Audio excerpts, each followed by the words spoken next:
Hey everybody, my name is Bhavin and I'm going to walk you through on the presentation which I have created while working on this paper.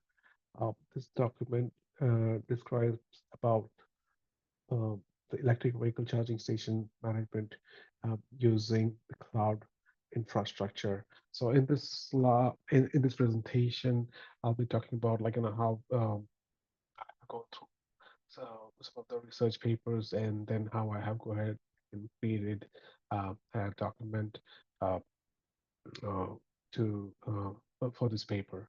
Um, in this slides, I will be talking about leveraging OCPP, which is a protocol we utilize to connect between the infrastructure.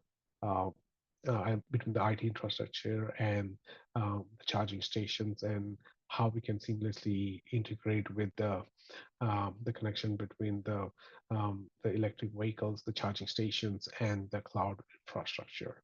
So let's get started.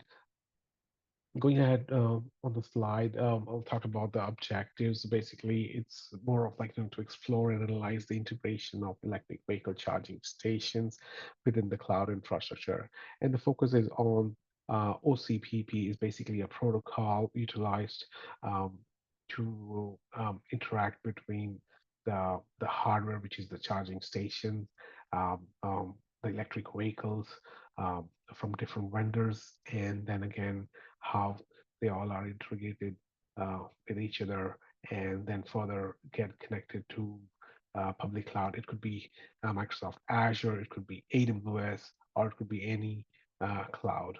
And then further mentioned about the electric vehicles and the charging points.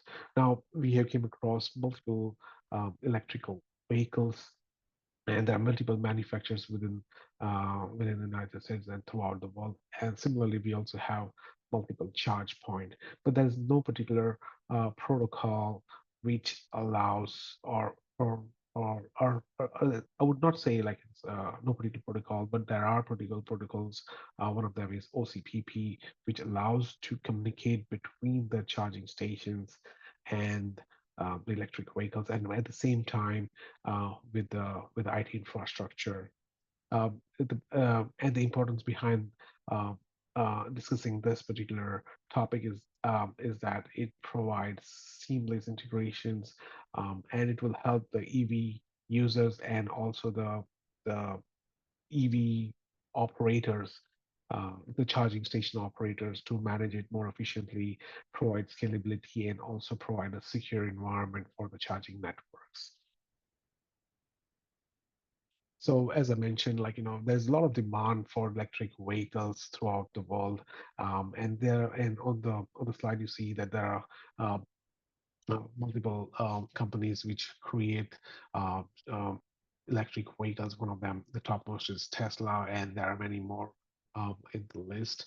And the only thing which holds over here is that the importance of an efficient and how user friendly the charging infrastructure should be. So, for example, if the electric vehicle users would like to charge their vehicle do not have to look around and go ahead and do the charging for their vehicle. So it should be available um, um, using a particular setup where they can access it on a dashboard or through a mobile app where they can look into the app and can identify, okay, this is where I'm heading to, and I will be able to charge my vehicle.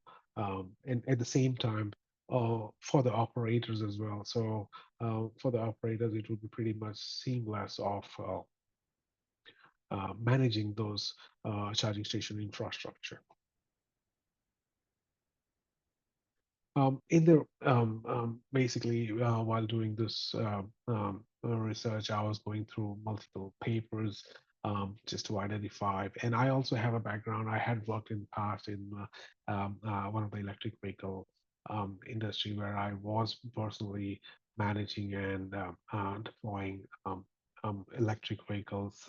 charging stations. I mean, physically going, installing the charging stations and making sure that those charging stations are connected to the backend, which is again the charge point management system. So, and this was like 10 years back, which was that was very, very long back. But then this topic really interests me, and that's where I started looking into, like, reviewing certain research papers, collecting data in terms of reports and technical documents, and then further analyzing the protocols. Looked around multiple cloud platforms like Azure, there are AWS, and I was trying to understand and how to integrate them with the EV charging stations.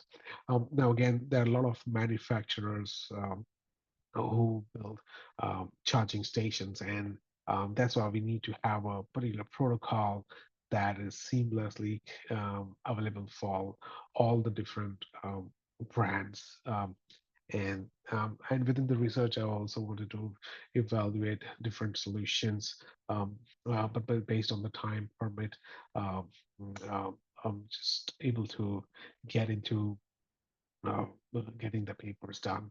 So going ahead further, as mentioned, that in terms of the infrastructure, there are a lot of standardization, like, there's a compatibility issues, and there are multiple electric vehicles, and there are multiple charging stations, but there's no particular standardization of some sort of protocols, what sort of protocols to be used. So, like reading across multiple papers, I find out that OCPP would be one of the protocol that would be widely used and could help the not only the EV users but also the the charging station providers to get connected and use the infrastructure wisely.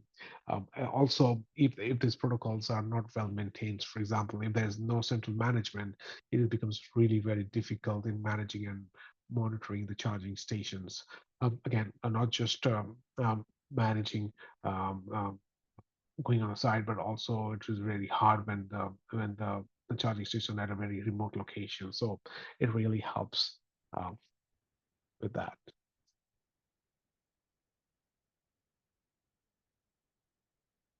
Going further ahead in terms of integrating with the architecture. So the most key components I was looking at when I was trying to work on the paper are the electric vehicles.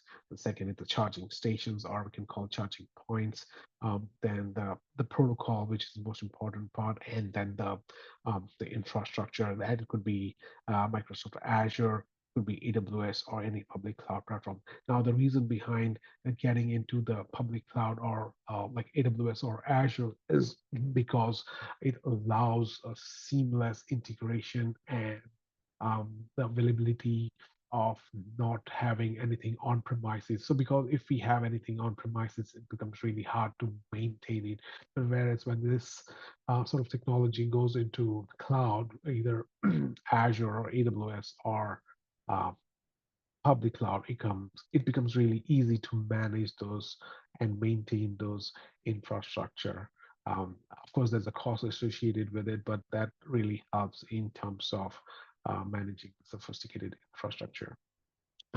It also provides with the real-time data, not just for the operators, but also for the users. Um, Again, in terms of research, again, I was looking into the integration with the OCCPP and Azure in particular, and just trying to figure out the standardized protocol for EV charging station and see how the interoperability and the remote management, how they can work into uh, together. Again, when it comes to OCPP, also is looking for the cloud platform and what the cloud platform should provide in terms of data storage, real-time monitoring, and analytics. Again, as we are talking about the cloud infrastructure, so there is scalable infrastructure which provides dynamic resource allocation. So in case, like, if there's surplus demand, you can just scale up your servers or the instances which runs the sort of charge point management system. And the benefits are really seamless in terms of operation efficiency and in terms of security. And in terms of identification for the electric vehicles, there is particular unique identification for each electric vehicles, um, and also for the battery management system for monitoring battery health and performance. Now, these are the particular keys which are very important when in case you have to understand and identify um, the users who own the EVs, and then based on the identification you can allocate them with a subscription, which I'll discuss further. Again, in terms of the charging station, the charging point interface for physical connection with EVs, the availability of charge points could be well managed when you have a centralized system, and especially when it's in the cloud. So it's always available, it's always on. You have the capability of checking the efficiency of the power which is delivered from the charge point to the vehicles. It can be all monitored, so it gives you great telematics on how much the energy is drawn from a vehicle from that particular charge point. It also provides with a great interface in terms of information displays. For example, you can push some notification onto the charge point itself saying that this device is operable or not available at this time. And also the same thing comes for the app development as well, which will be the next phase in terms of connectivity. So it's very important that all the devices, when I say devices, the charge points are connected properly to the central management system. Going ahead further, this is basically talking about the open charge point protocol. Is a standard communication protocol for interoperability between the charging stations and the central management system. It is a really worth having this deployment because this allows us to do a session management. So when I say session management, it allows you to initiate a charging, initiate a termination of charging. It could allow you to start and stop a charging in case if there's a remote user who just called to an operator and says that I would like to charge for a particular hour, and you can and then they can do some payment method. Once the payment is done, they can start a transaction and the charging will start. And then once the payment or a particular period of time, if the charging is complete, then you can stop the charging. In terms of maintenance, this could be really helpful in terms of firmware updates of the devices. That is really helpful.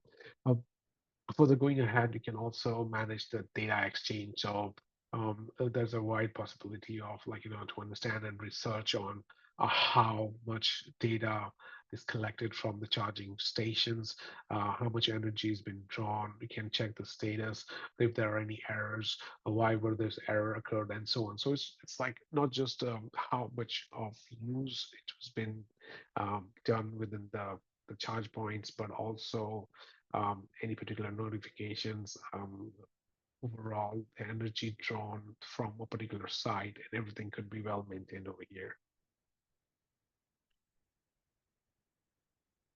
So in terms of data, I came up with a particular table, and this table is elaborating more on individual tables which can store data, and this data could be residing in the charge point management system. Excuse me.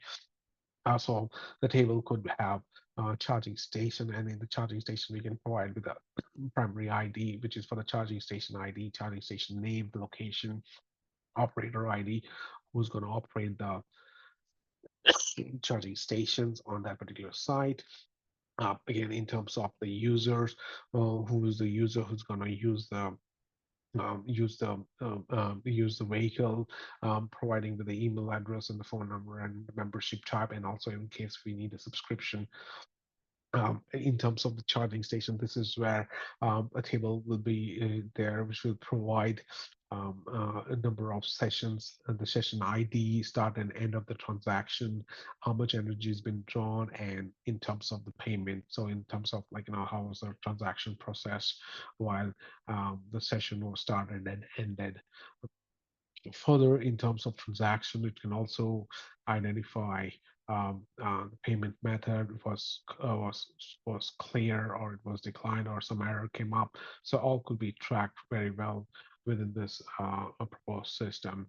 Um, uh, in terms of subscription, it is pretty a great solution which allows you to allows the user to subscribe a particular site so that they can go that particular site and charge their vehicles at a particular or minimum rate which has been defined by the operators. Or they could say the subscription is available for entire state.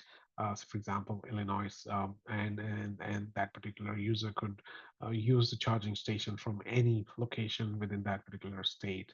So based on state or based on a particular location, you can set up the subscription.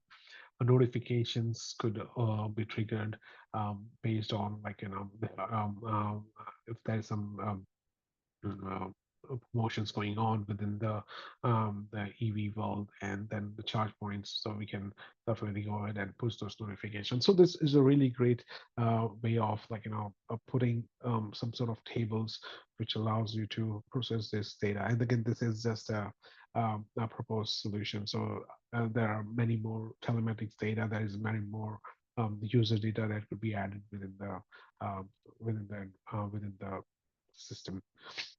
This is again the data model, and this is the connectivity between how the data is processed or the connecting uh, uh, between the tables.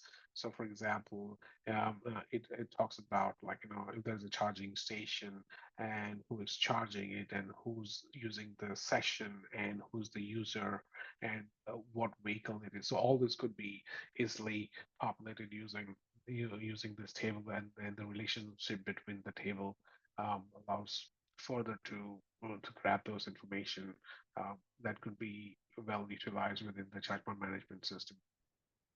So, in terms of an overview, like as if you say a bird eye view, that what I just talked about. So, for example, there are multiple sites over here. So, consider these are all this is one particular site, and these are all the EVs which are going to the charging station and charging their vehicle. So, and they are connected over the internet. So, based on the charge point management. Uh, uh, uh, which is hosted within the AWS, Azure, or any public cloud. All the data will be stored within the database, and the admin could be at any location and could be able to access the data very securely, either connecting to the AWS or Azure or any other cloud infrastructure. So this at this stage, this is just an example which just gives you two different sites, so we can have n number of sites, not just within one location, but with multiple locations throughout US, and you'll be seamlessly able to manage that. Further going ahead, the integration flow, basically, as I explained earlier, it helps to see how the charging is started, the data is collected within the process, and then the overall connection from the charging station um, to the charge point management system within Azure, and then also again the way the administrators and the user access those data. So it provides a seamless integration between those entities. Basically the benefits of the architecture over here is that it's provide a great interoperability. It provides great scalability in terms of the cloud infrastructure. It has a capability of doing real-time monitoring. Um, um, it can also be providing security. Azure provides a great safeguard for data and communication. Um, it also provide efficiency in terms of operations. So in case like if an operator would like to manage, so automations and remote manage can be very well taken care. Um, on So I had gone through some key papers, and these are some of the bulleted the papers which I had gone through to look into and create the paper. I'll to be 100% of, like, if we had a chance to go ahead and deploy it, I'll be more than happy to go ahead and deploy the overall solution. This is how the uh, my I have used overleaf, and I have used particular site, was a particular template to create the paper, and this is how it looks like. I mean, um, hopefully, um, I've worked on it to make sure most of the things are covered. But again, the time is a constraint, and um, based on my work as well. So I've tried to get as much as possible on this paper, but I would like to continue further on this paper and see if I could come up with a practical solution to keep get this thing going. Um, yeah, uh, thank you so much for giving a really great understanding about writing using overleaf. This is the first time I'm using it, and really worth it to use it. I have never done any written any research paper, so this is quite interesting, and I bet I will. This is a start, so we'll keep continuing. Thank you so much.